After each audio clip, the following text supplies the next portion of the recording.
one Gen Z, you're sort of cusp in between, and a millennial. And then I don't know, I'm an... What am I? Baby boomer? Shut up! They used to call us Dink. You know what Dink is? No. Double income, no kids. And then Sink. Single income, no kids. How our wants have actually become the needs. For example, having a fancy phone. In India, if you see, everybody has iPhone. But not everybody has the salary to afford an iPhone without a loan. I feel it's very difficult to be a man today. I really The topic was finance. I hope people only comment nice things about me.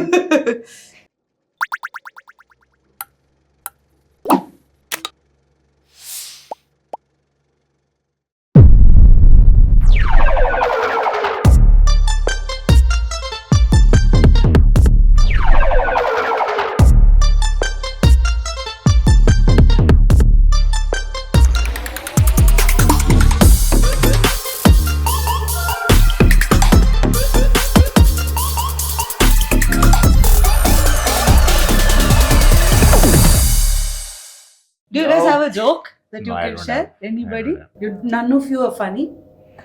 No. I'm really I need funny. two I drinks just to don't get funny, have. so- You need 2 drinks to get funny. No, you don't get funny after that also. That was the joke. I These actually two- think I'm very funny, but no one laughs. See, I set the presence for the joke. आरती है तो क्या ही बोलूं. मैंने सुना है आप बहुत हंसते हो. दूसरों के नहीं जोक्स crack पे. करती हूँ, बस हंसती हूँ. अच्छा हंस लो. So मैं एक कहानी बोलती हूँ. When I was a kid, I had a dog. So we were 3 women, my mother, me and my sister. Financially, we were just about surviving mode. And we had a dog. The dog was a Labrador crossed with one mutt, a street dog. And so he was a very ferocious fellow. बहुत काटा है, life में बहुत काटा है हमको. एक दिन मम्मी की salary I and she brought the envelope and उसमें से जो सबसे बड़ा करेंसी नोट था वो नीचे गिर गया और ये बॉक्सी उसको खा लिया. And that meant that our budget for the month cut drastically. Now all 3 of us are waiting for him to Spit it out. no, हो गया. क्या. So दूसरा पोर्ट से आना है. So उसको बनाना खिलाया, राइस खिलाया, बहुत खिलाया, and we waited for that poop to come out. Finally the poop came and that currency was all rolled inside that. We separated the poop because money is such a thing. When you have a crunch, you figure out. I know. Adversity tells you, you will figure out. So we opened it, we cleaned it, we washed it, we dried it. Then it was my job to take it to the bank and replace it and come back. That's my first time I realized what money is and how you look at money. What was your first? Seeing mom working for 2 shifts, where she was a college professor as well as a school teacher, where she used to finish school, finish her lectures, then go to college, teach there. And one day I was having off, so I joined her through that entire process. And that's when I realized, okay, it is difficult to earn that money, and why is she doing that? So that was my first instance to know about the money. That's nice. How old were you? 4th standard. Yeah, mine also around that. I didn't wait for a dog to poop that long. I have not waited for anybody's poop that long. What was yours? First exposure to Money? to just seeing the role of money in our life. Oh, I just feel so weird now. I don't really have any such scenario. I think I've been very carefree all throughout my life about money. Even though it's not like my parents were very well off or I had everything that I wanted, but I was very happy with whatever I wanted. And I always had, I think subconsciously my mind was set that let's say तुम्हारा 30,000 budget, and whatever you take, you know, you will find things that are good only in this budget. So I was always happy. I think I only realized the value of money is when I started earning and my family stopped supporting me with any money. The initial 1-2 years, I was still taking money from home, so I was really happy. Chalo, sab acha hai, whatever. When that got cut off and when I have to go home and book flights or manage that entire expense, that okay, after going home also, it's not like you're getting free food. You still have to spend, go out, meet friends. Or here you have to buy certain things and manage your entire budget.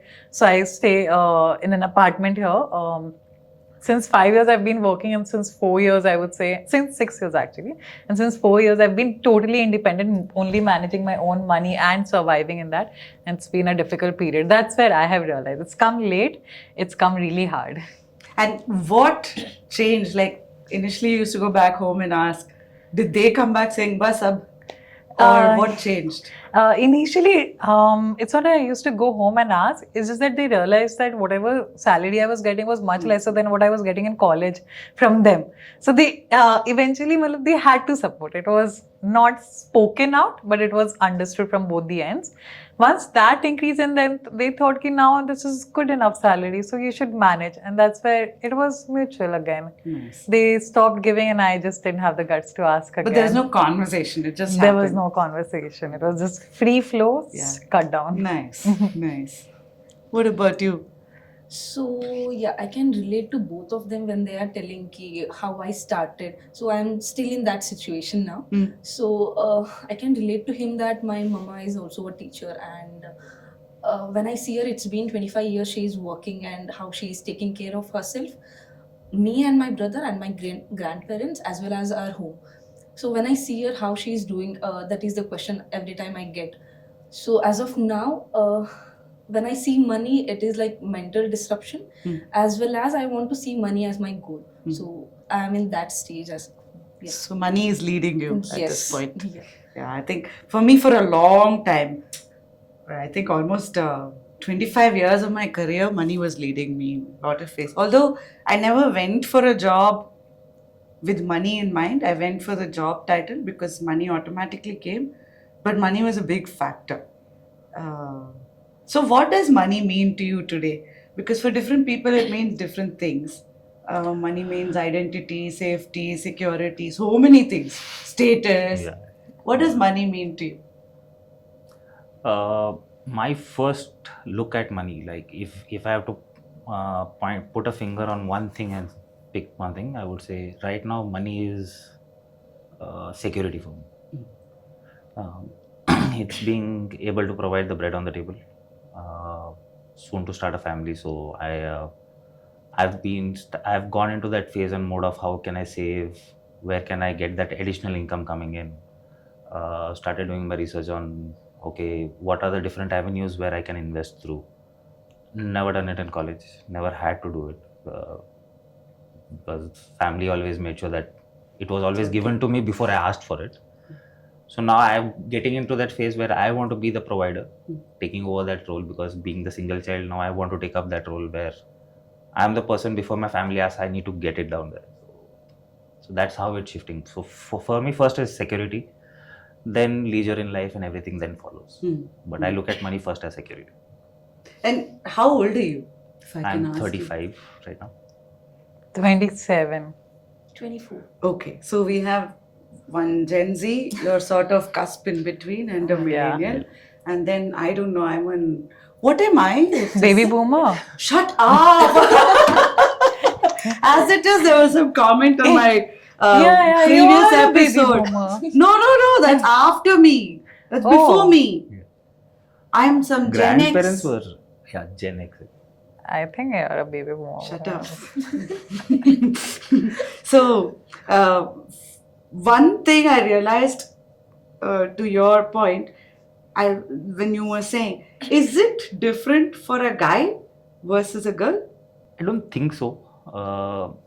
See, my friends who or any of the females who I know and my friend circle, who are typically my college mates or classmates who I look at, majority of us have always realized that okay, we need to work, and we understood that at a very nascent stage in college itself. Okay, it's not going to be any different for a guy or a girl. Hmm. We have to go through the same process. So majority of I would say most of my girls friends who are my friends, they are earning much better than me. Hmm. So they are right now become the provider for their families, and that's how it's supposed to be as well, right? And with today's day and age and the way amount of disruption what is happening, you need two people to support each other, and that's only the guy supporting is, I think so, it's gone long back. I don't They think- used to call us DINK. You know what DINK is? No. Double income, no kids. And then single income, no kids. I don't know what double income with kids is. I forgot. But they used to call us DINK for a long time. Because we had, both of us were working. Actually, in my time, sounds like I'm very old, but I'm not, okay? So again, I'm not a baby boomer. But in my time, women used to get into engineering and all, but ultimately they would become homemakers, not really, it was 50-50. But I think today, if you're studying as a woman, you would get to work as well. I don't think you get into education and higher education with the intent of, I don't know, you're in HR, you tell me, what have you observed? Are there more girls coming in for jobs or? As of now, nothing like that. Nothing. There is equal competitive between boys and girls. Yeah. So even girls are very independent as of now. Like they want to do, like we are hire mainly for salesperson. So they're also okay going out, earning all those things. Yeah. So For me, when I started, in most places, I was the only girl. Like I was in chipset design, then I went into assembly level programming. All of that, most of the time, I was the only girl in the team. And just to be very interesting to see how I feel it's very difficult to be a man today.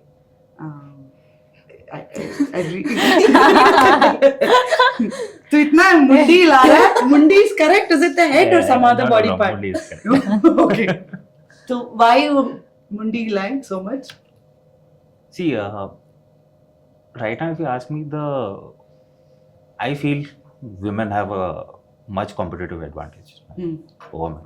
First and foremost, not all men can do multitasking, which is very easy for women, is what I feel. I cannot do two things ever. I have tried it multiple times and I failed miserably. So if you have to beat that level of efficiency, then it becomes a little bit of a tough challenge. I feel men are good at niche. They are good at creating a niche for themselves. But women can handle left, right, center, everything. My mom handling me alone, I know, forget how women used to handle multiple kids. I was a pain and she used to still manage working and then getting house straight, everything.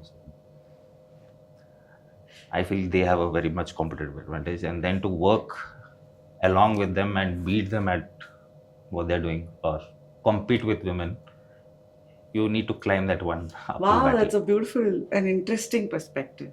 For me, I felt it was difficult being a guy today because there's so much expectation on a guy. It's not so much of a pressure for a girl. Like if you're financially in a very miserable survival state, a girl also would go through that pressure. But if you're not, it's okay. But if you're not financially stable as a guy, then you're doomed as a waste, a loser, fit for nothing. That pressure starts very early. I do agree. I think women and men, in terms of women, they do have a choice. They can either, if they want to be financially independent, they can do all of that and thrive at their career or work for whatever. But if they don't want to do, they can actually get married. Yeah. But for a man, that is still not acceptable in our society, where a man, if he doesn't want to, let's say he's not career oriented, doesn't want to earn money, or he has to be. At the end of the day, he has to be the breadwinner for the family. Yeah. And it still continues for, for the same. Yeah, there's almost an unwritten expectation Yeah. there. We And don't even talk when, about like Amogh was saying that he is earning to get that stability, security, he's doing the family planning, right?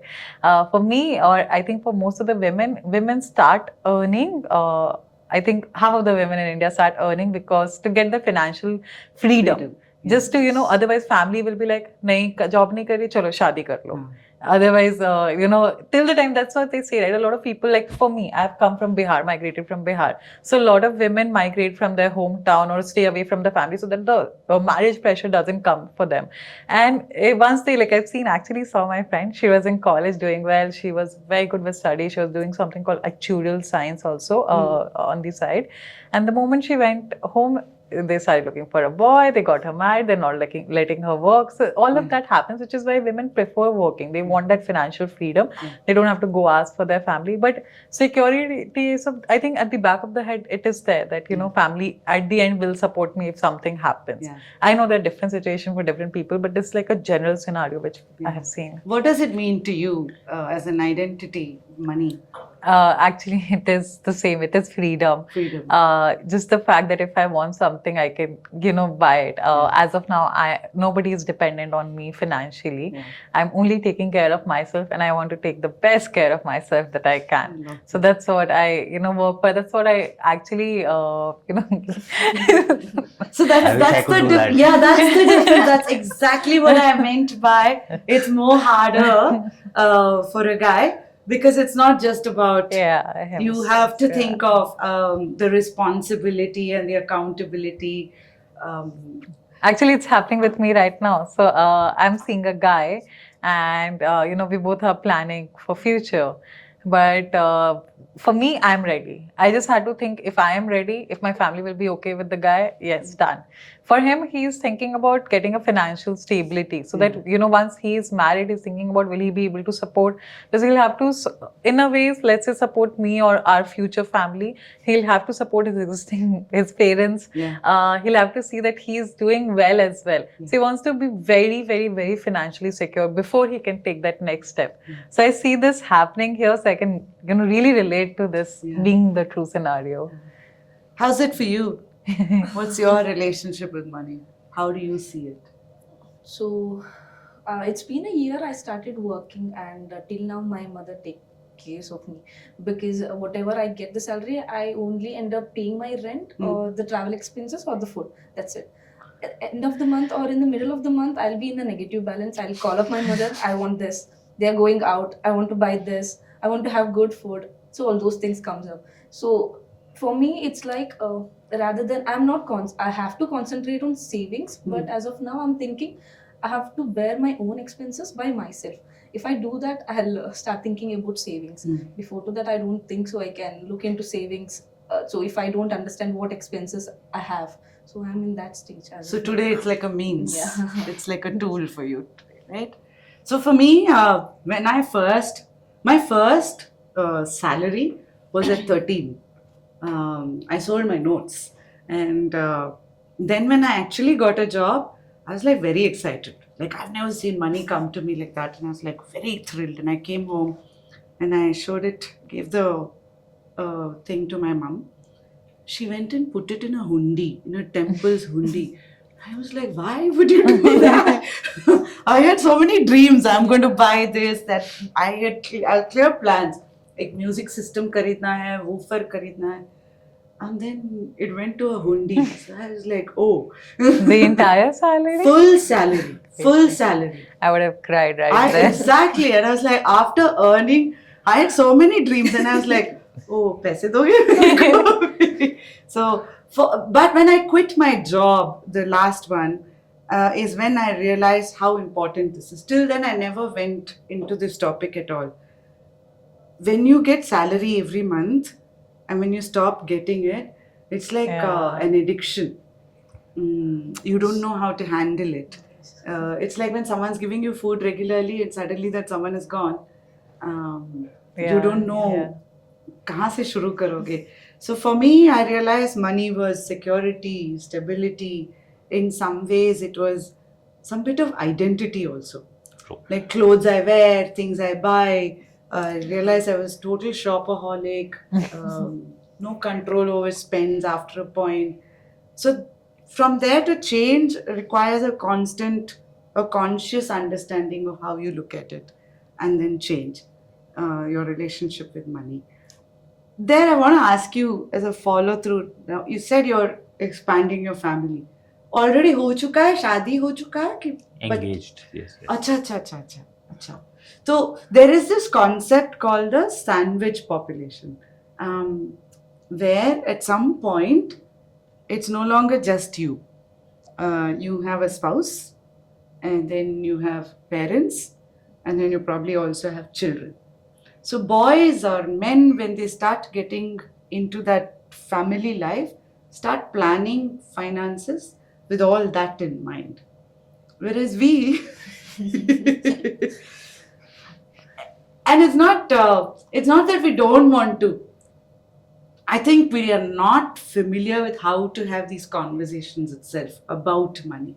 Do you have conversations with your mom, dad, or at home, or even with your to-be fiance, your fiance, about money and her relationship with money, how you want to see the future?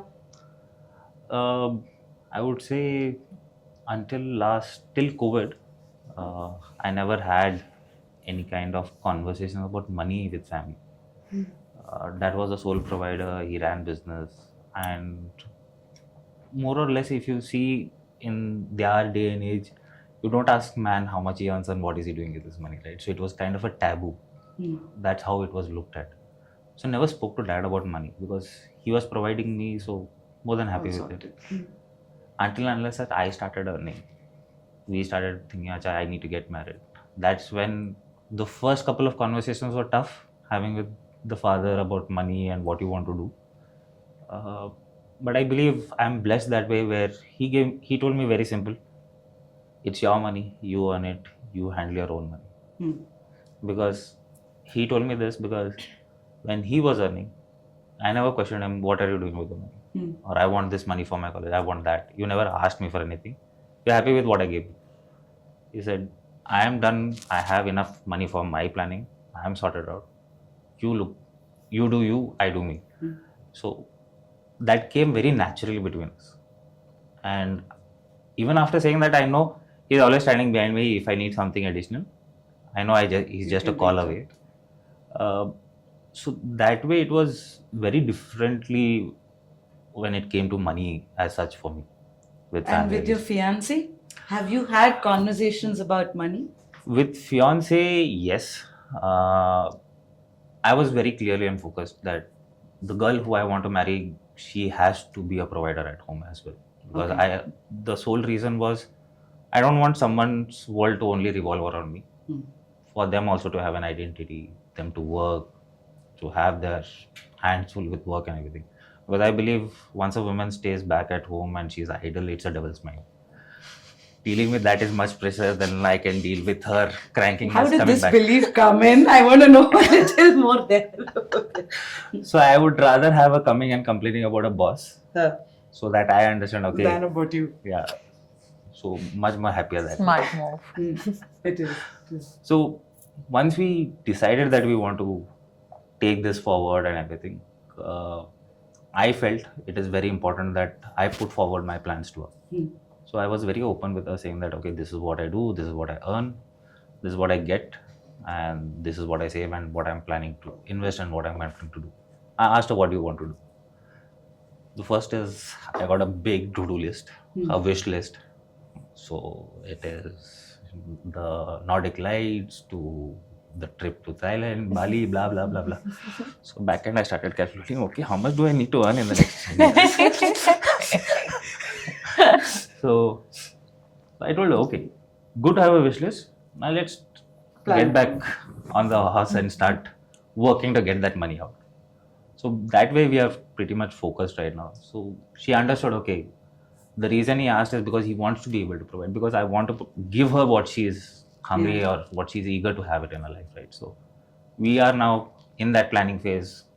How do we save? Where does she has to put her money? So her first instance is, I don't know anything about investment, you have to take care of my money. I said, I'm not going to do that. I'll tell you what you have to do, but it's you who has to do the money. Nice.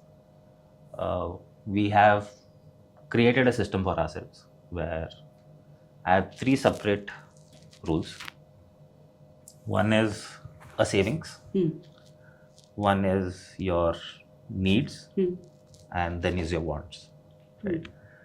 So as soon as we get a salary, we are going to put first in savings, then in my needs, and then in my wants. And we are going to have these 3 separate accounts, joint accounts, and that's where the money goes. So each of us know what we are spending for, and each one of us always have a right to say, no, you're not investing in that, or you're not doing that, to pull each other back. Right? After doing everything, if there is something left in your bank account, then you're happy to do whatever you want with it. So that's some ground rules what we have decided for each other.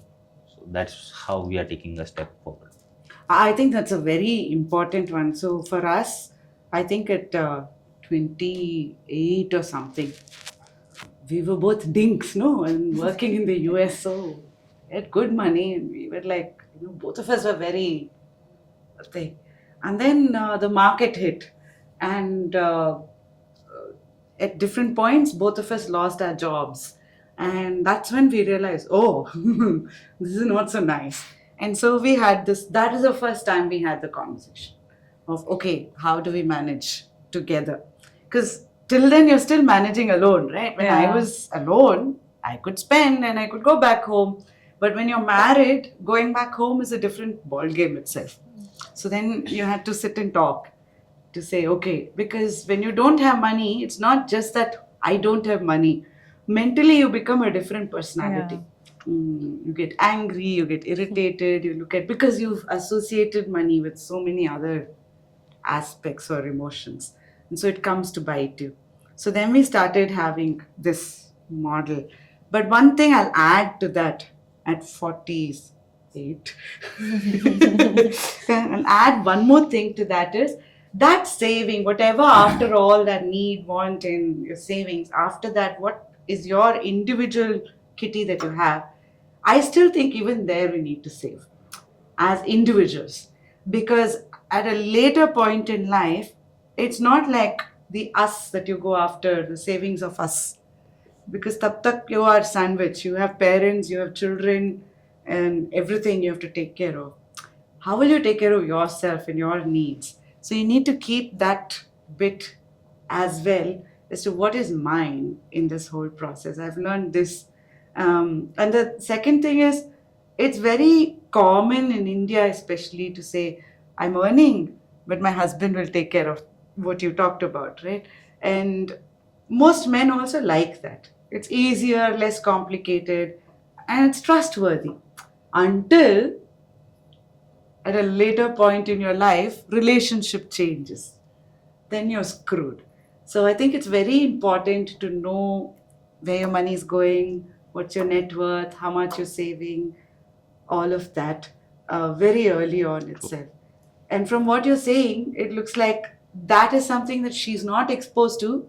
But when you're getting into this relationship, you're starting with those fundamental agreements. Yeah. How is it with your boyfriend? Who pays the bills? We always split. Yeah? Yeah, we like when we don't have it's not like a boyfriend, it's like a situationship sort of thing. Oh, tell me, how does it work in a situation? Because it is even more complex, right?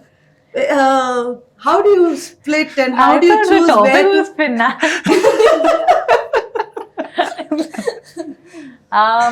I say situationship because we're somebody who met online. We progressed as friends because we were looking for different things. It's been going to be 2 years actually, and then we fell in love. Right now, so what we do is, like, for example, if we are going on a trip or something, we have this app that is there called Splitwise, right? Where we do it. Otherwise, if you're going to a restaurant, everything, once I'll pay, once sometimes he'll pay. It's those small things where, but we believe in that.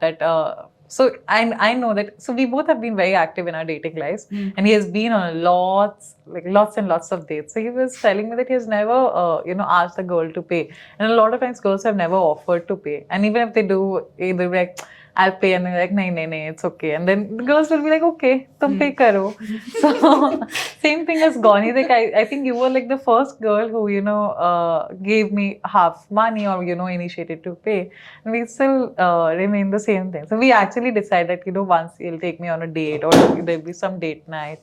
And that is the time where he will pay, or if I'm doing it, I'll pay the entire money. I will not expect it back. Otherwise, also, there's no channel where I expect him to pay or he expects me to pay, but we do maintain that accounts because I believe that money is a big factor in anybody's relationship. Yeah. Sometimes, you know, when things go bad, let's say because it's a situationship and we're not really in married or anything, when things go bad and we do split up, I don't want to keep thinking, अरे वो कितना कंजूस था, कहीं बाहर नहीं ले जाता था, ऐसे मेरे पैसे नहीं दिए.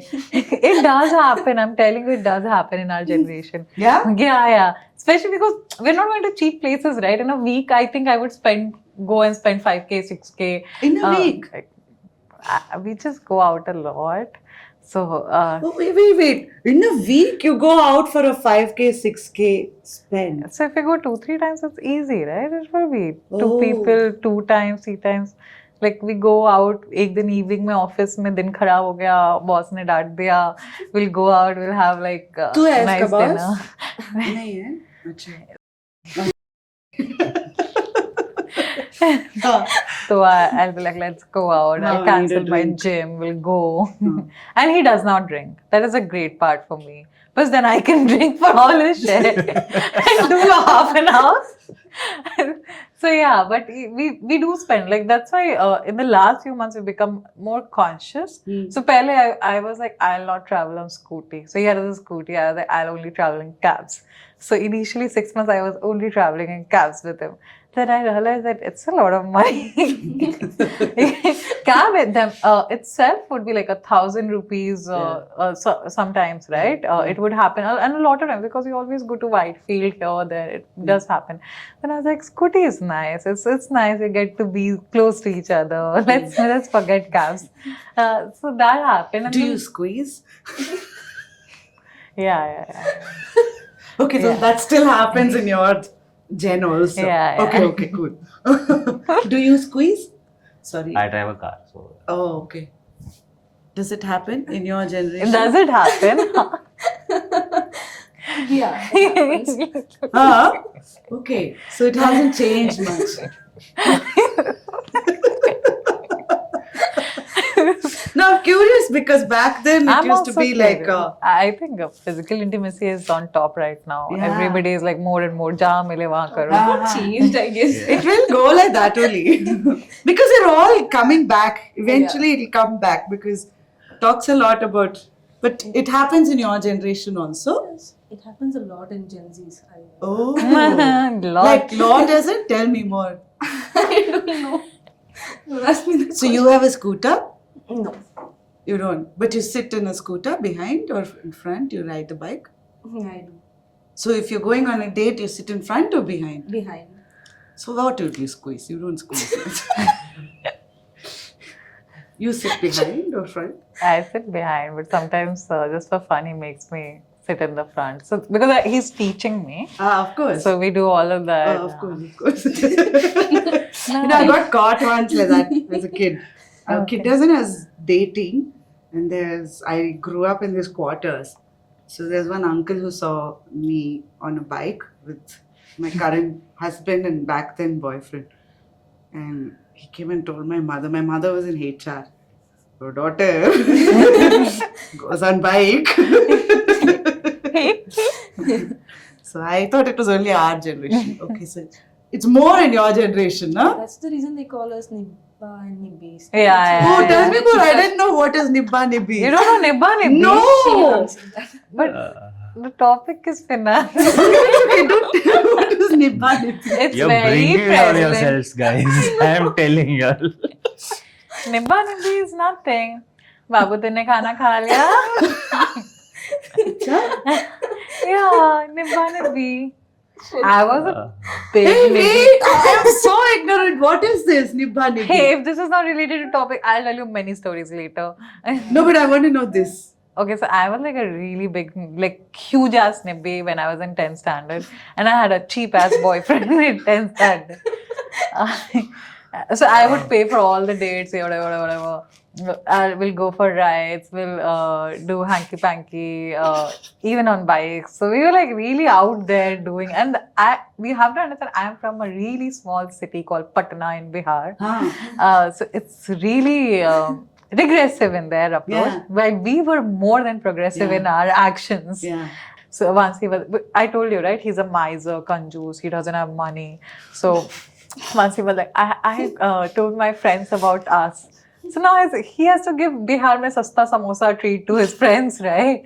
So and he doesn't have money. So I took a paper. I put 500 in it. I wrote, "I love you so much," and I threw it from my balcony for him to take it and take his friends out. That's the level I of NIMBY I seriously thought this was. used to happen only in movies. No, No, this no, used to no. happen even in ours. So It was a big thing in Bihar. Ask it. Where were these nibbies when we were broke? I'm not conjuice. I was also not conjuice one.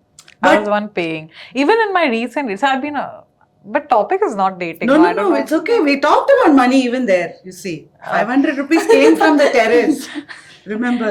So even in the dating scenario, so till I've been an active online dating platform users. I've used Tinder, Bumble, Hinge, Which one do you Happen, like? OkCupid.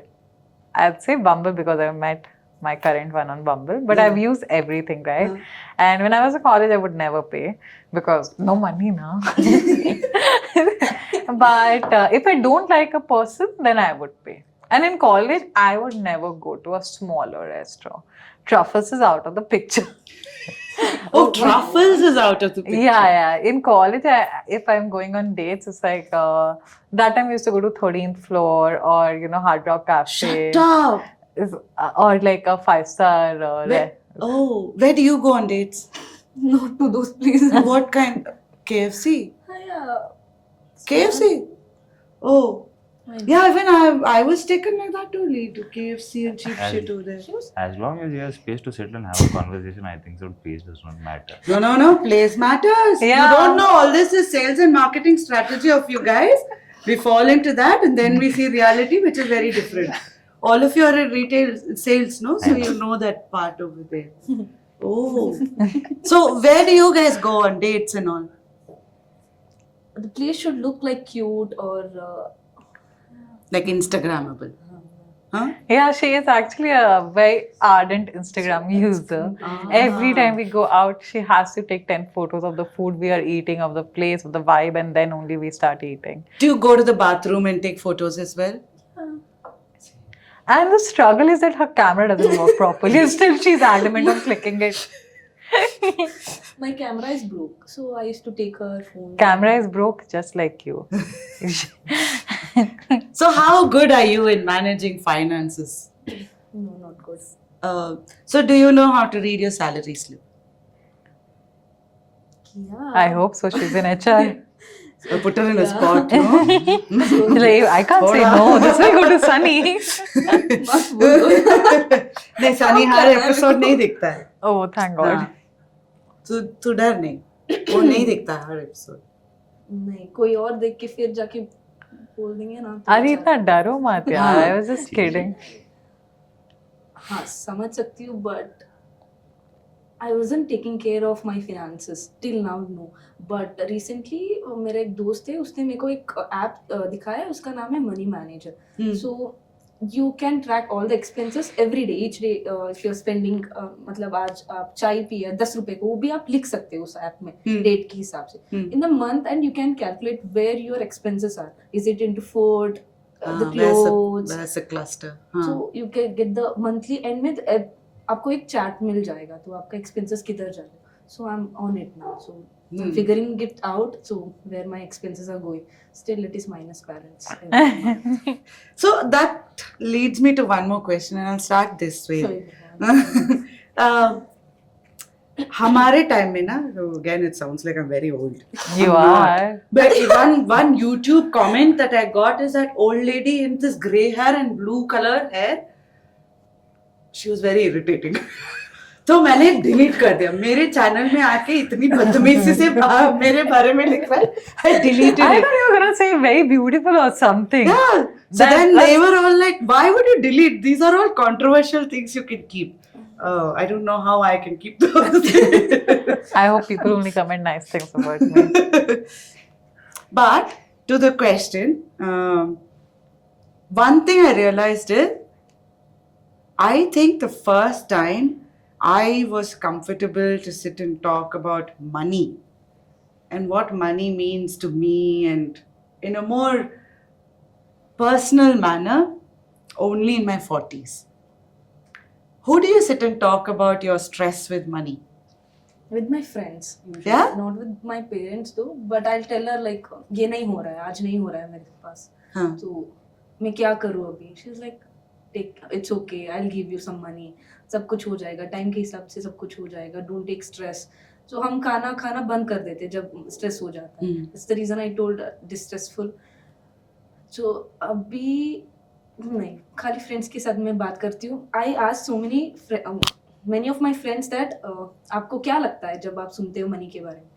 They end up saying I'm irresponsible. जिसके पास money है उसको जाके पूछ ले, मेरे को क्यों पूछ रही है, मेरे पास है नहीं है. So everyone ended up saying the same thing, that they don't have money, they don't know how to manage finances. I was like हाँ, मैं भी उन लोग के साथ नहीं हूँ, मैं कुछ अलग नहीं हूँ. So वो लोग भी बोलते हैं कि क्या तेरे को prioritize करना है और क्या तेरे को किधर तेरे को रोकना है.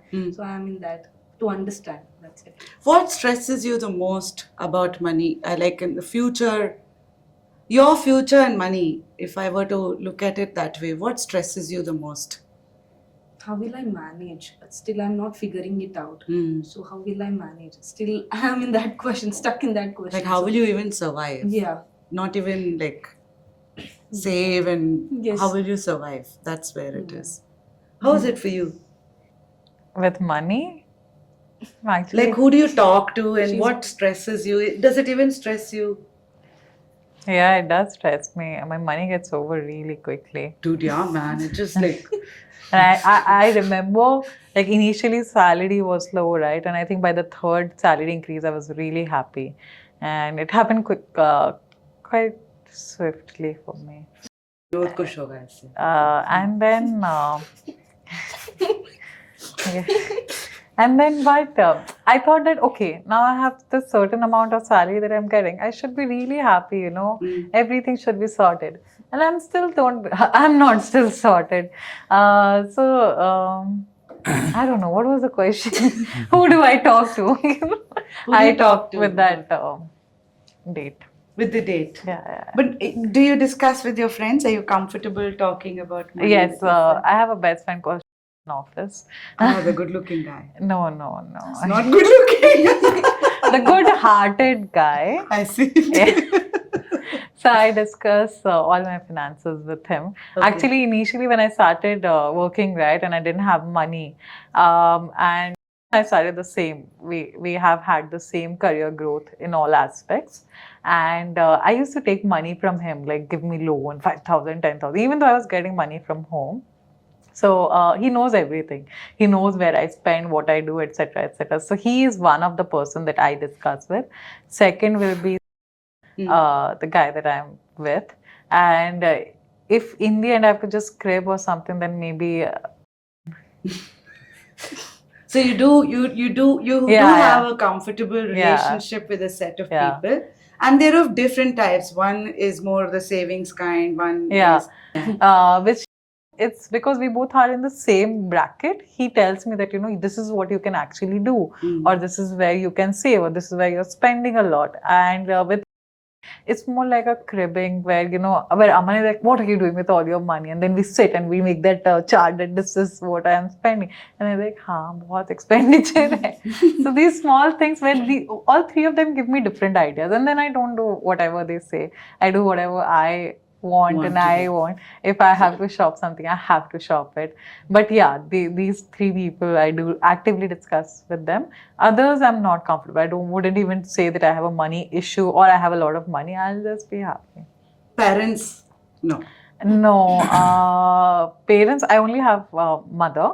And she is not bothered. She was always the homemaker, not bothered what money is coming in, what is happening. So she has not been the one. I have my brother, elder brother, who's like a guardian to me, but I have just stopped telling him. I don't think they would know exactly my salary or what incentives I'm getting also. Yeah. It used to be the same state. How is it with you? Who do you talk to? There have been a couple of childhood friends, right, grown up with and everything. So I talk to them about if I have any doubts or queries, because you most of the time end up sailing the same boat. Someone's doing pretty well. You try and understand, okay, what's that different thing you're doing to manage your money. And over the period when you're working, you have some, I would say, well-wishers in life, right? You can go to and crib about anything that you're facing. So who are always there to protect you, whatever way. So I take their feedback. Uh, Mom and dad, it's always been, I'm thinking of doing this. Hi, Arman, you do whatever you want. So they have never been much bothered on that. It's more informed. More on informing basis that I'm doing this, I'm doing that. But couple of guys who I looked up to, where I feel they're doing better than me, or I want to learn some traits from them. So there are certain people in my life who I look up to, and most of the times I discuss that money matters with them. The reason I asked this question is I realized culturally we don't talk about money. Yeah. We Even wouldn't at home, discuss right? Like we don't salaries. discuss at all. Like it struck us or me rather when I had my child, and the child started talking. Once the child started talking, it felt like she assumed that there was enough, and I had to sort of start from there to say, no, we didn't start from here. There was a journey, and everybody goes through that journey. And I felt we don't talk about all this, and we still don't talk about it. Forget, I, like you, had one colleague called Vinay.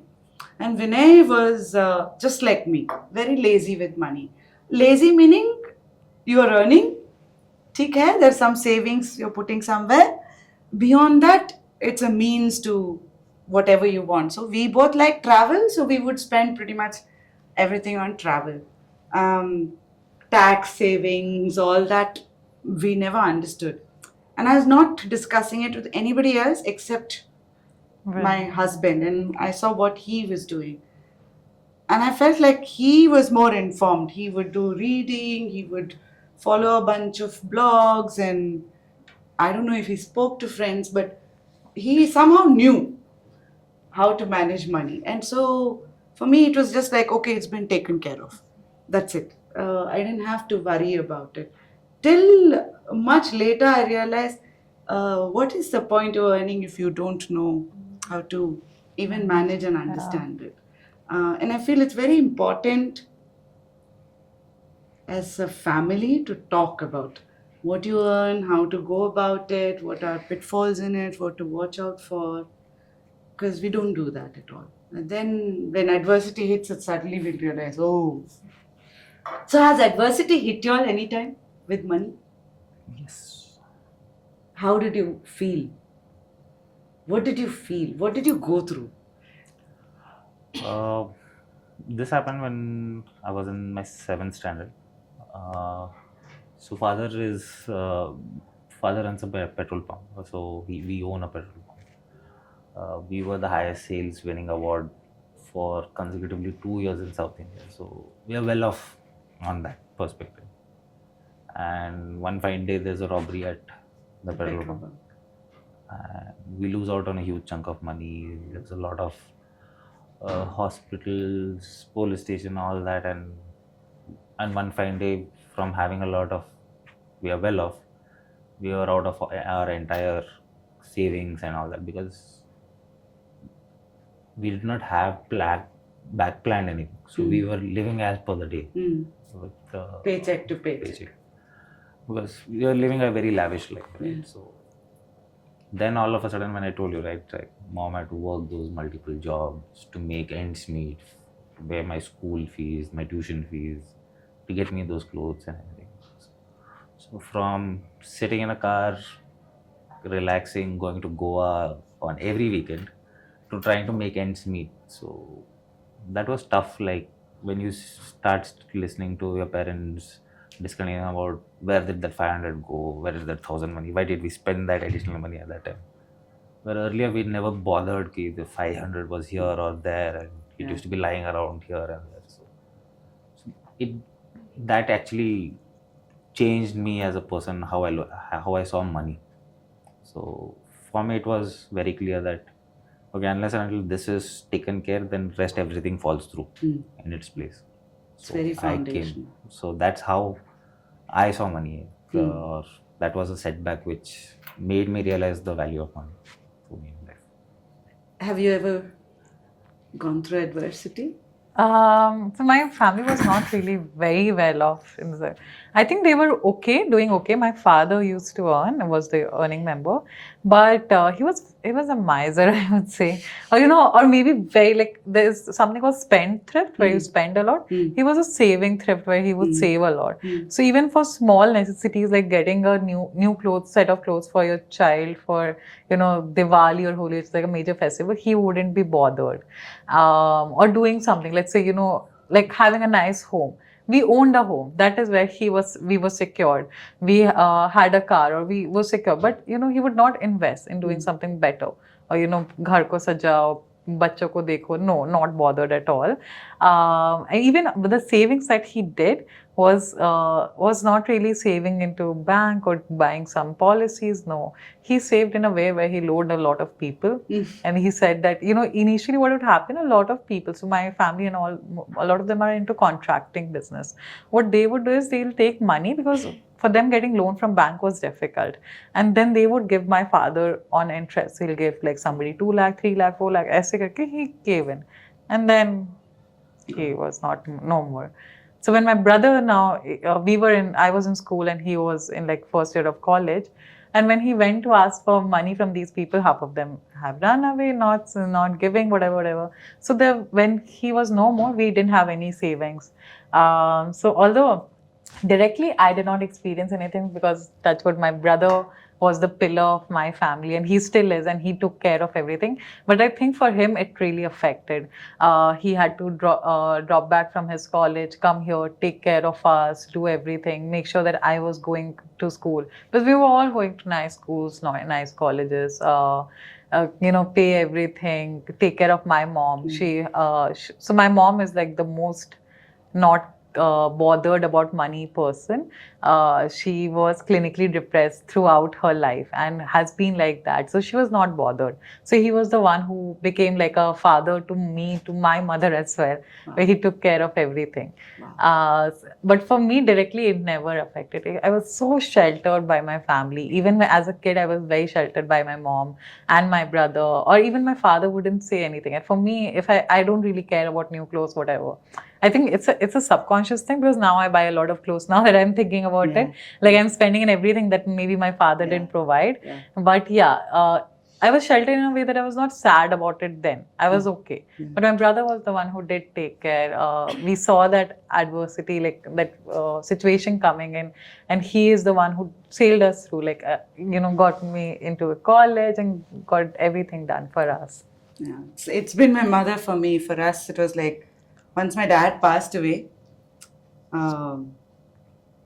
we were living well, and suddenly dad passed away, and then suddenly mom didn't have a job because she was a homemaker. Dad didn't believe that the women have to work, and suddenly she had to figure out job and all that. And to see the stress one goes through when you don't have money itself is stressful. I can only imagine what they go through mentally and physically in that scenario. What about you? So I would like to say that I'm a single parenting child from like very engaged itself. So it's my mother who took care of us, as I told you. Touchwood, I didn't feel any of those things कि पैसा नहीं है, क्या खाऊं, ऐसा सब कुछ अभी तक नहीं हुआ है. So she didn't made us realize that नहीं हो रहा है. So बीच में क्या होता था, like family का issue जब होता था, she used to give some amount of money to her siblings or something. हमको वो नहीं पता होता था कि she used to give money or something. We ended up arguing with her. तो मेरे को ये क्यों नहीं दिला रही है, पैसा क्यों नहीं है, ऐसा. When I look back now, I understand that what she had went through and how she had kept herself managing both our family and her children. So And this is where I think talking about it is so important, right? Because when you reflect back, like I'll tell you, when after that my mom managed, like you, I lost my dad when I was 3 years old. My sister 6 months old. The first thing she did is built a house on loan. And we never stayed in that house. But that house and the rent from that house helped us study, become who we are today. But I wish she had talked, because there was so much she was going through, anxiety, stress. She taught us how to spend, how she was planning. She showed it to us. But for us, she made it so guarded and protected that we could see it, but yet not feel the pressure of it. But she was going through all of that alone. Yeah. And I wish this is where there's more conversation around it. So I want to switch gear. Have you seen society treat you differently once you had money versus when you didn't have? Too much. It treats you way differently. How Trust so? me on Tell me, what have you seen? Okay, I am in the real estate sector, right? Let's look at it from a perspective. There is a certain presence or aura that I need to carry if I'm talking about real estate. Right? Imagine two scenarios where I come on a bike, I have a Nokia phone in hand, and I sit in front of you and I talk to you about 1 crore rupees of rental. You're the landlord and I have a client. Rather, I come in a car, I'm well dressed, I have an iPhone in hand, I sit and I have a conversation about 1 crore. Which is more believing, right? So person is very quick, okay, he can do it because I see that he has some money with him. And the perspective of the other person changes so quickly and you're able to convince the other person so easily. Rather, it was so difficult at the start of the career, and I had to build my presence for a period. For someone even to take you seriously in an environment or in a room, you need to have that presence, and that is how you carry yourself. And I think so. Today's world, it's become more of a show game rather than someone actually judging you for what you are and what's spoken out. Even before you start speaking, by the time you walk into the room, people have already made a judgment of you. Yeah. Based on what you're wearing, how you're True. walking, True. everything. Yeah. Yeah. Is it only with the external world or your inner circle as well, like your friends, family? Do you see that over there as well? Yes. See, once you start becoming a provider, the care doubles up, right? They want to make sure that you're doing fine. They want to protect you as much as possible from things. Right? I know a day when I'm sick, I'm scared of tell back at home that I'm feeling sick today, because I know the next bus, train, flight, whatever they are coming. Like, what are you doing? What's happening with you? Because being the lone child, they want to make sure that I'm doing fine. How my relatives used to treat me when I was in college versus when we were down and out, versus when now I'm the provider of the family. How they talk to me and how they look at me, it's way different. Yeah. But the gifts we used to get, like, my aunt, the rest of the family were all pretty well off. So every summer holidays we used to go to Mangalore, and someone or the other would come from Australia, Dubai, whatever, and they'll get all these little goodies, right? Good goodies would go to the others, and whatever is like, इनको ये चल जाएगा sort of thing. I've seen that very upfront, and I was like, oh. And later when I was like making money, I'm like, oh. But it comes back much later, and that's when you realize, not when you're going through it, I guess, as a child, but much later it comes back. But I think so, subconsciously it starts building you up to it. Yes. When you start seeing the differentiation between the siblings, Yeah. right, cousins and siblings, how you're getting treated, how one of your rich relatives' childs are getting treated versus how you get treated at a particular event or a party, or any of the house functions, what you do. So you start observing at a very early age. Yeah. And you always start aspiring to be, no, I want to be there. Yeah. So this is what I need to do. How young were you when you saw this? Or have you seen this? No, No. not really. Nowhere among friends, relatives, No. social circle. They actually call me South Delhi girl because the way I present myself. I think so. She was the one on the other side of But then that is very interesting. That means very early on, you figured out that how you present yourself is also important. I don't know what it is, but everybody always thought that I had a lot of money. Mm. It's also the fact that, I told you I was very sheltered, right? So I Mm. would always have money, 200, 500. As a school kid, 200, 500 means a lot of money. And as a nature, like as my nature, I'm not somebody who will hold back. Mm. If I have to give someone money, I will give them. If I have to treat someone, I will treat them. And I'll do all sorts of things. So they have always thought of me as South Delhi girl. And I'm never the one who is thought as, doesn't have money or has any family issues. Because although we were not really well off, my father did have money. It's Yeah. just that he just kept it away from everyone. So in the family, they knew that we had money. And in my friend circles, people thought I had money. It's only because I think, like he said, right, about perception, like how you present yourself. It is actually true. I do believe in it. Like even when I'm going on dates, right, so nobody knows anything about my family history, but they just see me for who I'm trying to be, or I'm pretending to be, or I am, whatever it is. But they've always thought that I have a lot of money.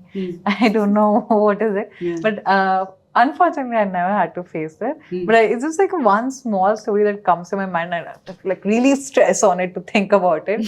It's when I had this new neighbor who had come in our society, and we were just going to like someone like friends' houses and all. And she's like, "Oh, this girl has a sofa in her house." And I'm like, okay, what is the big deal here?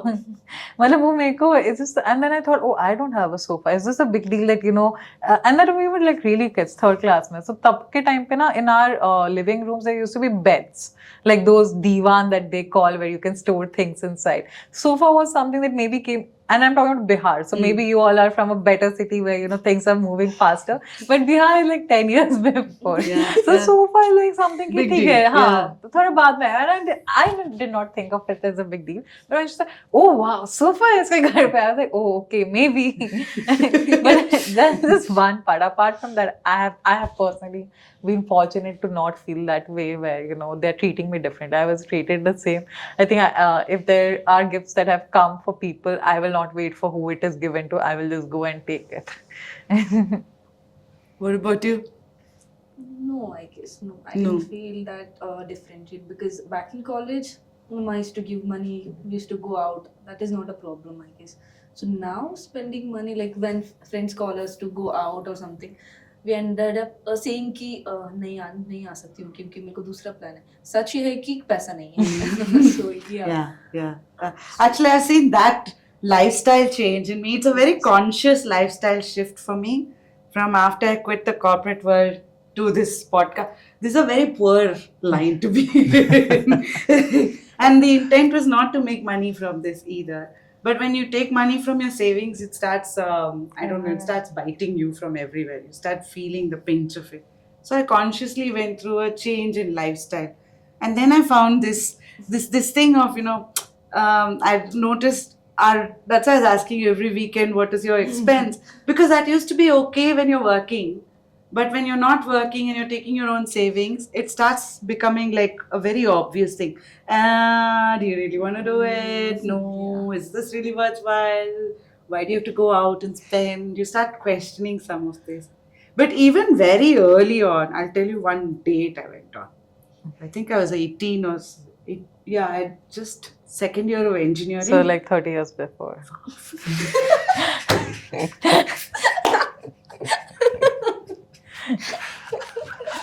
Kush! Gen Z, Kush! So, there was this very good looking guy. He was my junior. I always had this thing for juniors in my... Because I was enrolled a year before my actual year. Oh wow. Because Yeah. you were smart? No, my dad bribed someone Oh. and got some certificate. I don't know, they had some retirement shit and all back then. So he bribed somebody and I was enrolled 1 year before. So I always was very attracted to younger boys in my school, college, everywhere. There was this one guy in engineering. It was very interesting, went on date, movie, very nice date. Then he said, Mum was not at home. So I said, why don't you come over? And he came over and he said, can I just use the restroom? Now it's a quarters, it's a colony, it's a small house. You have types of houses, right? My mum was a regular employee, so it's not one of those fancy houses, small house. And colony, they don't paint your house every 3 years Yeah. and all. So there's, it looks old. Till then, my date was beautiful. He went to the toilet, came back, and he wanted to go home. And next day when I met him, he didn't even want to talk to me. It was like complete, that's when I realized how look in your presence and where you live and your net worth, all that is so easy as a perspective for one to just make you fit in or not fit in. And do you try hard to be fitting in with your looks and how you carry yourself, or what's your stand there? See, I look at it from two perspectives.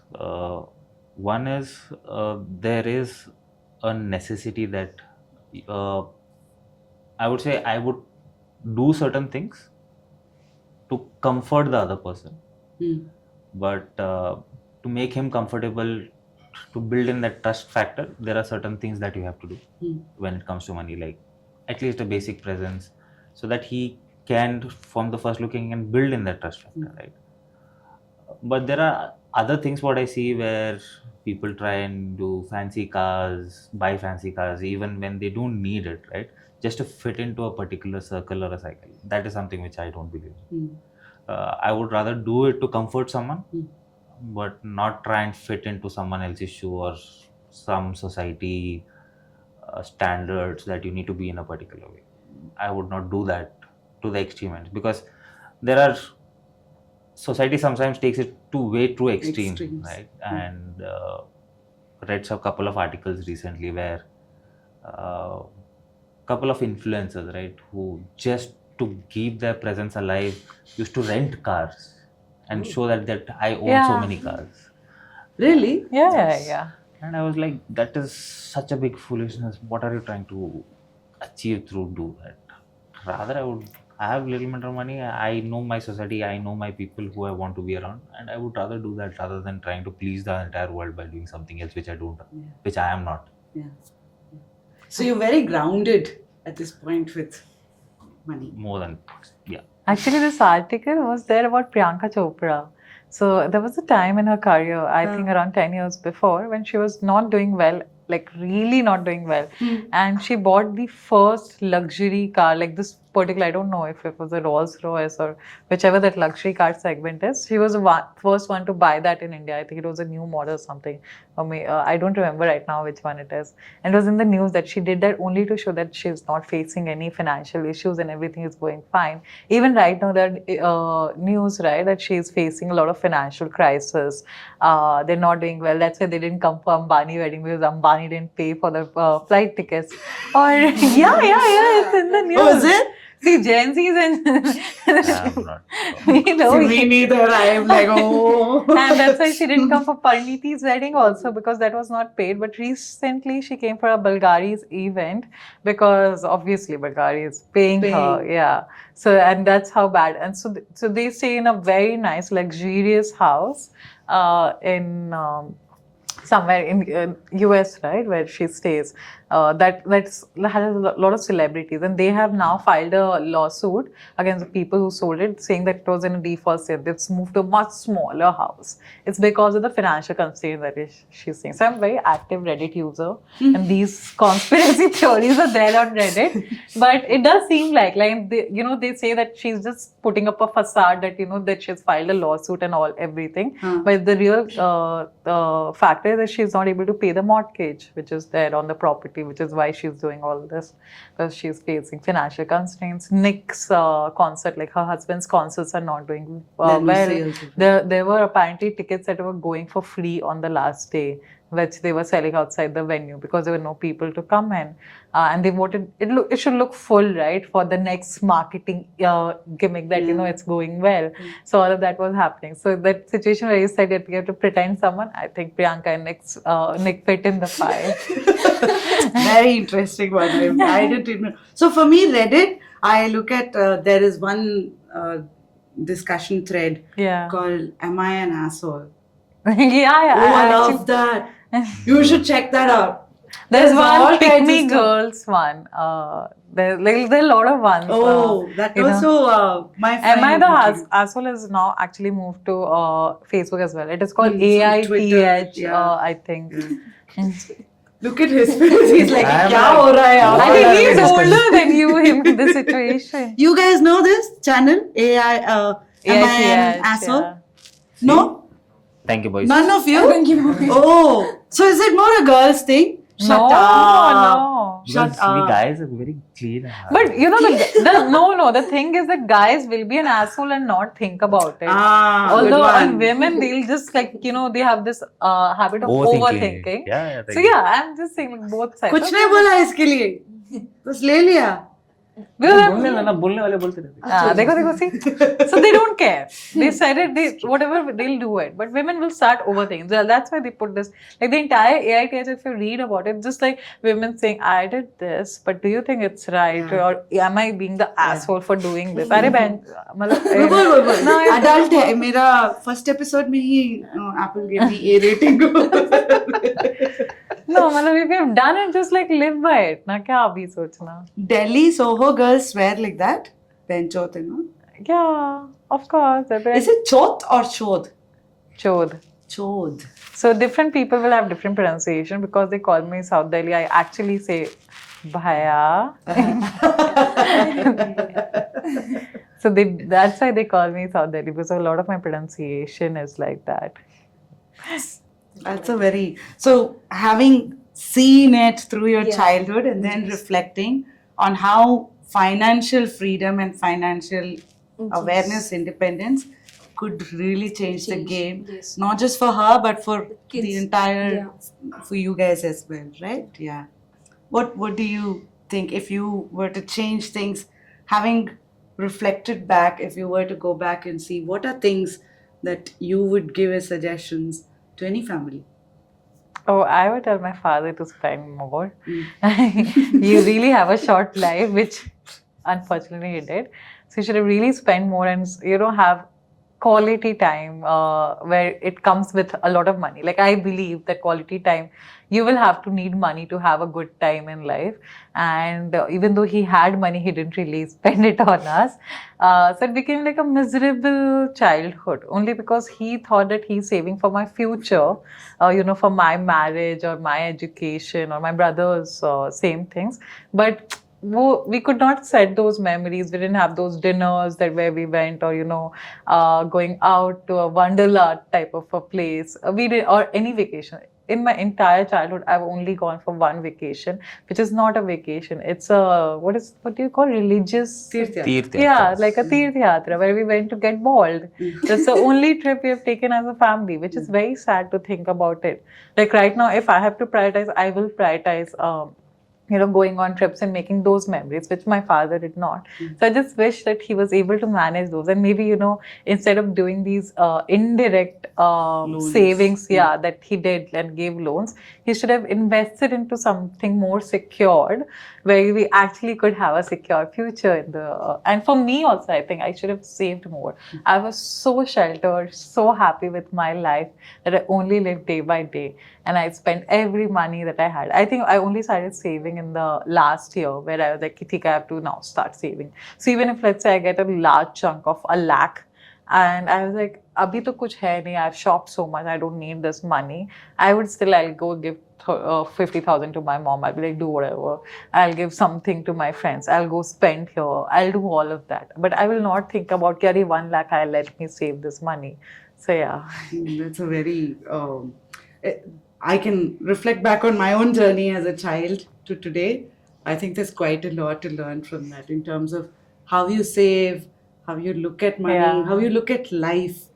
and your relationship with money, connections, and what's really important and where you're spending time. Um, when you're trying to get your family comfortable, you sometimes forget that what's more important is bringing them together, spending Yeah. time with them, that connection. And you get into that stressful rut of making money and supporting the system itself. That's hard. Yeah. What about you? I think so. My life was completely opposite of us. Uh, we were so well off that we used to have a Goa trip every week. Every week. I used to study in Belgaum, so with my grandparents. Close by. So dad used to come there, stay with us. And Saturday we used to start after school around 12:30. We are in Goa, 2 hours journey. Spend the entire Saturday. Sunday we spend. Sunday evening we are back in Belgaum. Monday I'm back in school. So I believe I've done this 5-6 straight Saturdays. So there was I never had anything to complain when I was a child, right? But once the entire financial situation in the family changed, right? And if I look back to those days now, and if I was this age at that time, I think so I would have done it a little differently. Would have invested the money, because now I think so it was 3 years back when I actually understood the power of compounding, what it can do to your life, right? And how it can change an entire perspective to money, right? Once you understand the power of compounding, I wish my family was much more thoughtful of how they are managing their money, right? Or I would rather have them teach me about how to manage money, because right now I see, because with my uncles, with my younger siblings, cousins, and everything, they come to me for financial advice. Like, okay, what are you doing right now? How are you? Where are you putting your money? Is it stock market safe? I happened to learn it on my own, because it was more of a necessity than that I needed to know all this if I have to survive it out. Right? So I taught myself all these processes and systems. So I wish if it would, rather than me learning and teaching to them, it would have come from them. I don't think so I would have been working a job, or I would have been doing something else by now. So I want you to go a little more into what is compounding, because I feel we don't, again, there are two things we don't talk about when it comes to money or, growth. There is linear growth and there's exponential growth. And if you see technology and all of this, there's a huge exponential growth. But our common mind doesn't understand exponential growth, compounding, and its impact. We're more about linear. It's very tactical in nature, but compounding really has shows its wings in like a year, 2 years, and then it just grows from there. So I'd like you to just spend a little time and talk to me about what is compounding and your understanding of it and how you see it. Okay. It's how do I put it? Okay, I'll rather talk to compounding from how I realized the impact of compounding, right? So when I first started off, I started off with 1,000 rupee savings, right? So I made sure as soon as I get my salary, I put in my first 1,000 rupees into a mutual funds, right? Which was doing pretty well at that time. So by the end of the year, it was around 12,000 rupees. The next year, I increased it by 3,000. Right? By the third year, if I was doing a constant growth rate versus what it actually turned out to be, was even if I had increased it by another couple of thousand rupees, right? So 12,000 should have become 24,000 plus the initial 12, around a 36,000. With the standard market interest rate of 8 to 9%, would have 30, 45, 50,000 rupees it should have been. But my first year of 12,000, the kind of interest rate what it had already earned, and it had corpus had already become around 22,000. So I almost made a 50% return on it. And then when I added back money onto it, within 3 years, with actually effectively me spending only 36,000 from my pocket, I was sitting almost on 80 to 90,000 rupees corpus. And that's when I realized, okay, it's not about putting in that big money and then making big money back, right? It is about being consistent at it. And once you start getting returns on your returns already and sticking on to your investments, people feel, okay, I made some money, let me remove it, I'll put it somewhere else. Or I made some money from there, let me take it back and put it somewhere else. It is about being consistent at it and sticking on to it.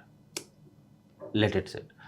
You might not realize it in a year, because in the day and age what we youngsters have seen, and plus with our lives today, it's everything fast movement, fast food, quick delivery, quick returns, early returns. Money does not work that way. It's a constant thing, and the more you sit on it and you are patient with your investments, it is definitely going to turn back. And what I see with majority of the wealthy people, right, like the Ambanis, the Tatas, it's not only, I was told to this by one of my professors. There's no differentiation between a Tata, Ambani, or an us. We all have 24 hours of our life. We all have the same amount of time to work. It's how about we manage our time, right? But I think the one additional advantage these guys have is how they make their money work for them. And right now, we are trying to create that money to make that money work for us rather than we working for them. Because unless and until we don't change our perspective to working for money rather than making the money work for us, it's very difficult to get into that compounding phase. That realization has to come at the earliest, is what I feel. I love this. Ritik, you heard this. I want to hear your point of view here. Having heard the power of compounding and the previous conversation of not saving, and this doesn't hold relevance to me. What do you think about this? Basically,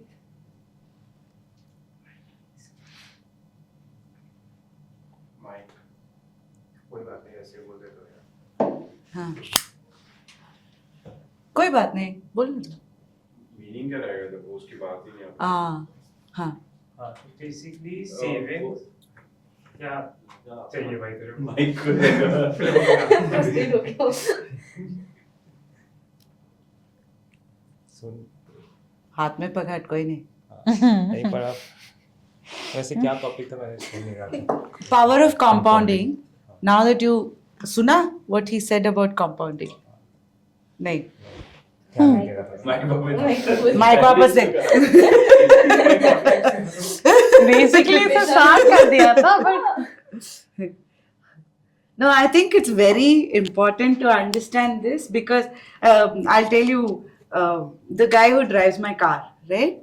The first salary he got an iPhone, okay? And then he got a bike which is 40,000 rupees at that time.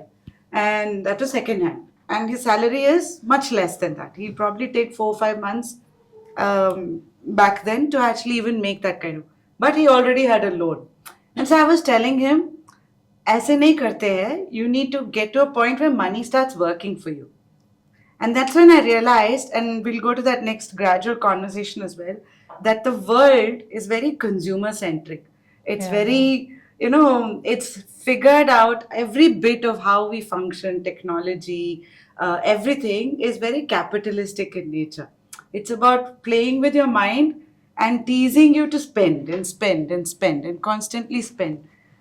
And so to understand this and to be disciplined about it and to have week on week progress on how you're seeing that money work for you as against you working for that money is a complete mindset change. And that's why a lot of us continue to live paycheck to paycheck and will never be able to retire even in our 70s, because we have that other mindset. It's only when we switch, then you don't have to really run behind it. At some point, it starts working for you. Then the question becomes, how much is enough? As against, running behind it. So I feel from there, one of the conversations or questions I had is spend patterns. Like we've gone into this, easy EMI. What is the word they use for that? Buy now, pay later. Oh, okay. Is very prevalent, and especially with Gen Z and millennials, you can take loan to even buy clothes. Yeah. You have EMI on some of these platforms to even buy clothes. So you buy now and pay later, which is what he was doing. Buy now and pay later. Auntie loan le raha hu. And he's got loan for the next 10 years because he's got phone, he's got bike.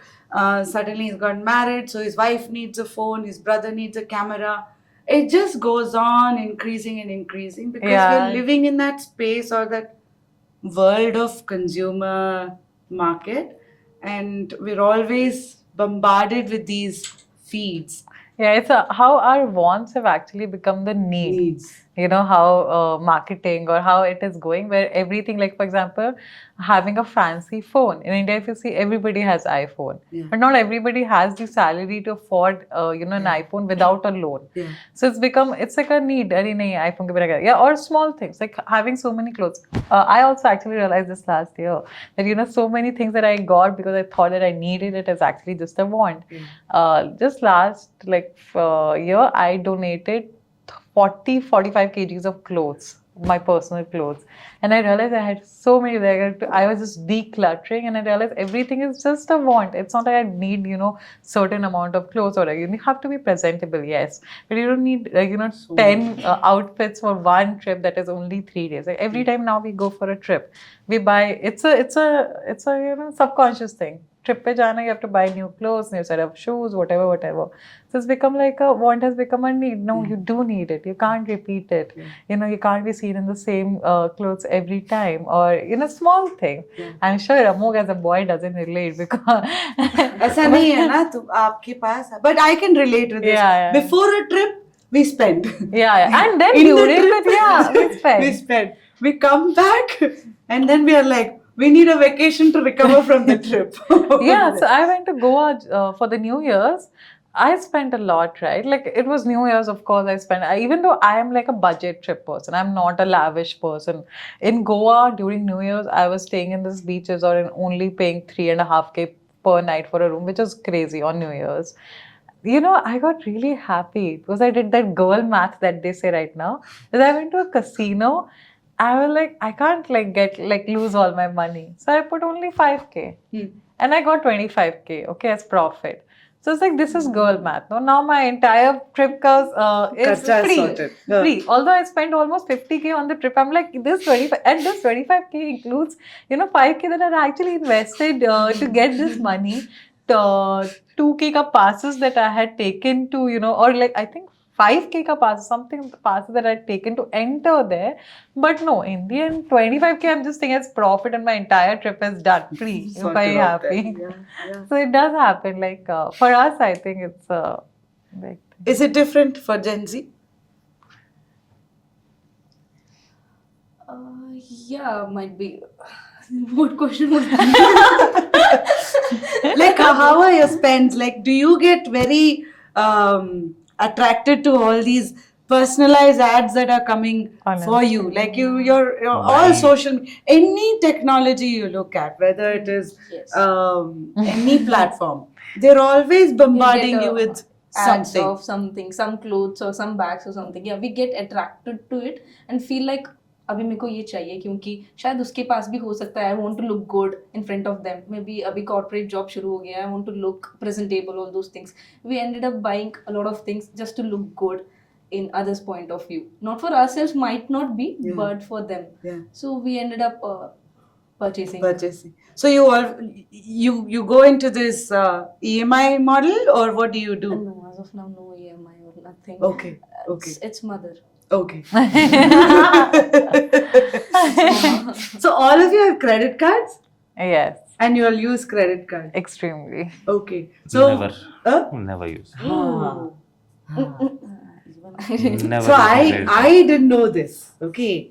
So I told you, very early on, both of us lost our jobs at different points, but in about a year and a half to 2 years, we went through that. And that's when we had this conversation. And there were 2 ground rules for our marriage. No loans and no credit cards. I cannot tell you, I questioned that, how dare he put rules like this, and very reluctantly I agreed to it as well, but we stuck to it. But I'll tell you, it really gives you wings. When you don't have loans and you don't have liability, if your boss is shitty, if your peers are shitty, if that environment is not great for you, you can just walk away. Whereas if you have all these liabilities, you're stuck. And even credit card and the way the Ecosystem. Yeah. ecosystem works, they're just like, bread and butter, like bread and jam, no? Butter and jam or whatever. It's that tight. But these days I heard you can use a credit card in a different way to really play around the system. Yeah. See, I have. I look. It's always how you look at debt, right? Your perspective towards debt. Right now, if you ask me in my phase of my career where I am, debt is bad for me, right? If I am making money and I'm earning if my money is earning for me, that time debt is my friend.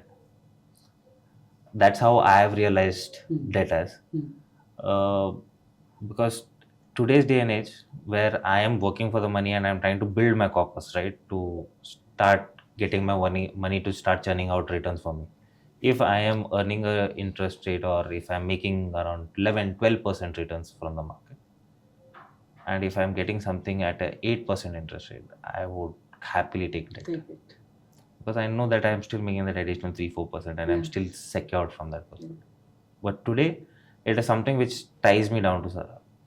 And I'll only use debt in crisis or panic situations where I need to have that kind of money. So I always have that flexibility, saying that I need my money, I know where to go, I can get that money in debt immediately. So it's always a backup plan, but I'll never trigger it unless and until it's very necessary. So that's how I look at it today. We also had something called fuck off fund. It's very important to have a fuck off fund where you have enough. So if any situation happens, you can take care of yourself first for like at least 6 months. Oh, okay. Like how that oxygen mask, they say put it first for yourself and then for anybody else. It's the same way. You have that 6 months fuck off fund. So you are sorted. And then onwards, you can talk about, okay, we will put money here, we'll do that, we'll do this. But first, that fuck off fund has to be there. But I don't think nowadays we talk about all this. Or do you all still talk do. about such things? I still do. Right.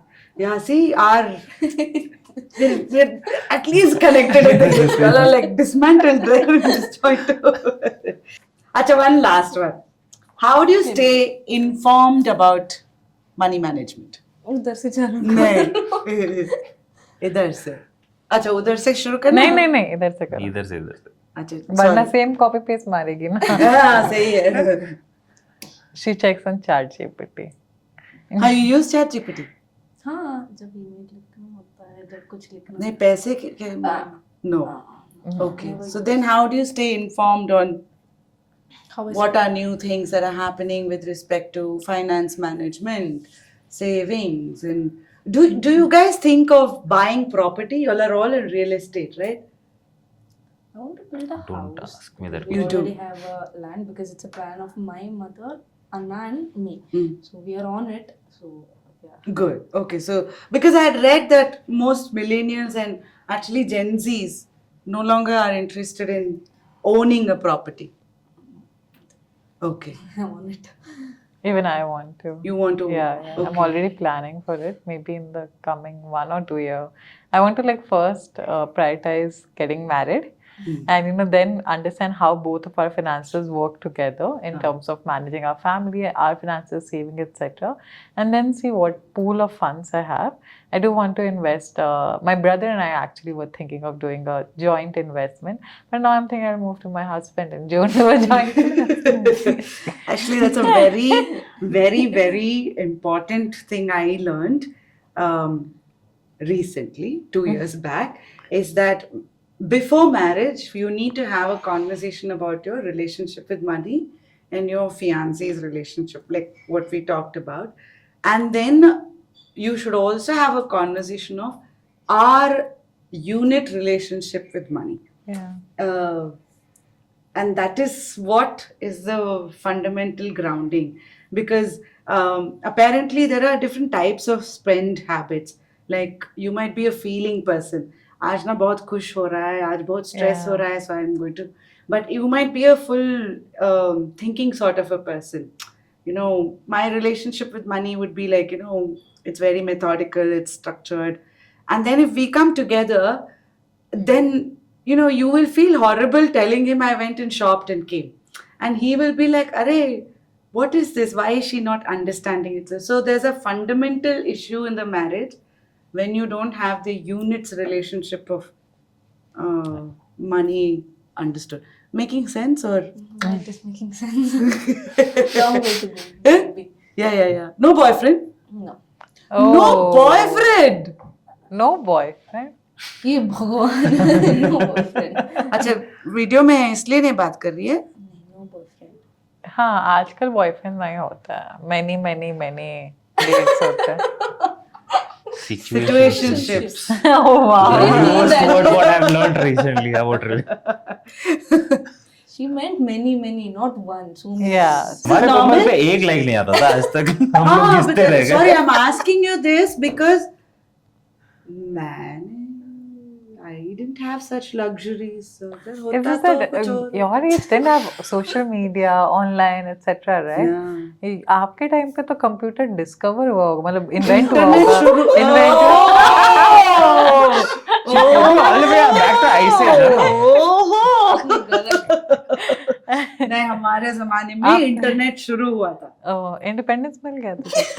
Indira Gandhi मर गई थी. Oh shit. I remember walking back from school to home because Indira Gandhi was shot Crazy. somewhere in the 80s, early 80s, 81 or something. See, you are in Indira Gandhi's generation. We are in her grandson's generation, Yeah. who is also much older for us. Yeah. Oh, so you're actually his grandson's age? Yeah. Crazy. You just made me feel very young in this whole conversation today. I'm really jealous of how you look at your age. So I'm really trying to. I feel Just trying good. to- You're nicer. My daughter thinks I'm 64. What? No. You're extremely Yeah, my daughter beautiful. thinks I'm 64. She keeps telling everybody. And then both of us retired. So she's like, I don't understand these two. Hippies, she calls us. Two hippies over there. But thank you so much. This Thank has you. been Thank a you. lovely conversation. Thank you. And hopefully, people who watch this can relate to. We've got 4 generations sitting here, and hopefully that was one aspect that I wanted to bring. And the other was how not to sort of take this big aspect of money and how it impacts our mind, our health, our entire livelihood, our relationships quite a bit. And we don't talk about it. So the idea is to just open up and just have a casual conversation. From there we can. First of all, thank you for making us comfortable and opening up over this Yeah. conversation. Never thought at the start that I would discuss so many things. So thank you for making us comfortable. Thank you. It's all you guys. I actually forgot to mention this. I think I should about my credit card journey because I had an extensive one. So when I was fully dependent on myself and my salary, I got into what they call as a debt trap. And I was into that trap of, taking money and then always giving to credit cards. And then it went to a point that I had taken so much money that my salary couldn't suffice it. So I had to take a loan again from the bank that just to pay. pay. Like, not a loan, but just convert that credit card money into EMI. This is a Got trap that you can keep taking. And then you know that there's another option. Like, if you can't pay, just take this. And I didn't understand that the rate of interest was extremely high. Thankfully, I'm like much further away. So I still use credit card. I use it. I have a Vistara credit card where you get the flight tickets for free. Yeah, so I got like 2 tickets for free. But what I do right now is I have a primary account where I get my salary. I have a secondary account. If I'm saving, I use credit card everywhere. So if I'm, let's say I have swiped 10,000 from the credit card, I'll take from that primary account, put it in that secondary account so that I always have money to pay to the credit card and then know what is the limit. So now I'll know what is the money remaining in my primary account. And this is all after savings. Initially, one thing also that happened is, initially when I started earning, right, I always thought of saving a big chunk of money. Okay? Let's say, for example, I'm earning 10K and I think, okay, I'll start saving 5K. Abhi to I know 10K I can't save. When I reach 20K, I'll start saving 5K. But it never happened. I would always think that end of the month, whatever money is left, I will save. But the end of the month, you will never have money to save because you would have already spent it. So, now that I look back at it, if I have to make a change, I would have started with just like how Amogh said, right? 1,000 rupees bucks. would have helped me much more because I at least would have learned that responsibility and discipline of doing it instead of, just thinking ki kabhi karenge, kabhi hoga, because wo nahi hua and then you lose so many years and so much of money that could have saved. So now that's what I started doing. I said initially only I'll save it. Whatever I'm spending in credit card, I would keep in that secondary account to pay back to the credit card at the end of the month, and I'll get a lot of benefits. Like I've got 2 Vistara tickets for free that I can do anywhere in India, in the entire year, and I can get. I'm on the verge of getting the 3rd one also for free. But it's not because I overspent. It's just that whatever I was spending on my debt card, I just did it on my credit card. Actually, that reminds me, I recently went for this workshop called Ahimsa Ke Raste. I wanted to understand, I'm not a Gandhian, but I wanted to understand what is that whole philosophy. So I went for this workshop. Wahan pe I learned in India, we have 1% who's the uber rich, like super correct. rich. 14% is the upper middle class. So their children go to international schools, they have 2 cars, they have some employment in their house, like a gardener, Housewife, driver, right. cleaner, etc. 60% of India is the lower middle class. And the remaining is even below poverty line. Now those numbers, depending on what data you look at, is very different, but mota it's like that. So when I have this habit of talking to Uber drivers and all the time. When COVID happened, all of them have taken loans to buy their cars. And some of them have bought 2-3 cars. Now, this bracket of the lower middle class, they aspire to send their children to a good convent school or an English school sort of thing. So they would work hard for that. Now, when COVID happened, they've taken loan, income is not coming. Suddenly, there is nothing to do. So they've gone back home. Children have got out of school because they can't afford. What I realized is 60% of India is in such a financial situation. If the breadwinner falls sick, the family goes from lower middle class to poverty. And it's that quick. So everything, health goes for a toss, education goes, and then there is no equal opportunity. There's no equality, and that equitability is gone for a toss. Actually, like even in our stories, right? Like it happened with Amogh where he went from a lavish lifestyle to a... Same here. Yeah. It's only because we had only one person earning, and also because they did not know how to save right. Yes. Because that element is really important. Because it's not like he did not have money. Yeah. It's just they didn't know where exactly to put it. Same with my case.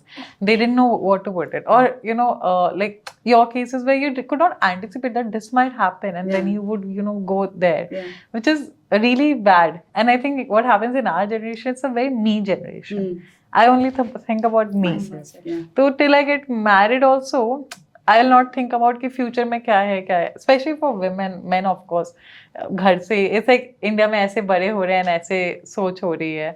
So it's so me that I'm not thinking कि even if I have to save, I'm thinking okay, I'll save short term for myself. Yeah.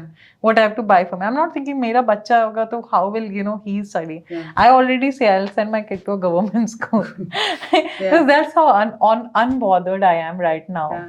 Yeah. And even though it might not be the situation, and let's say even if I have such plans to send my kid to somewhere, whatever, I'm not really doing anything for that plan. Yeah. It's like how when we were kids we used to think we'll become actor. Yeah. Like, but kuch to karo. Yeah. Yeah. It's the same thing that happens a lot with us. This, like you said, lower middle class or to becoming a BPL. It happens to everybody, I think. Yeah. In India, we would have heard maximum stories about True. it. How, or in movies, we see Yeah. somebody is so rich, tomorrow one business fails and they just go down. Yeah. But they didn't have enough saving or knew how to save actually to, go to that state, which is very important right now for us to see how we do it. Yeah. And I think that's where understanding some of these and understanding privilege, understanding opportunity, whether it's equal, it's very important. It's very easy to stand from a privileged space and say, "Acha, kya kapde pehna hai? Kya aise gande aaya hai?" There's a lot that one needs to internalize as well in the process as to what's happening. But again, deviated. Thank you so much. Thank you. Thank you. Thank you.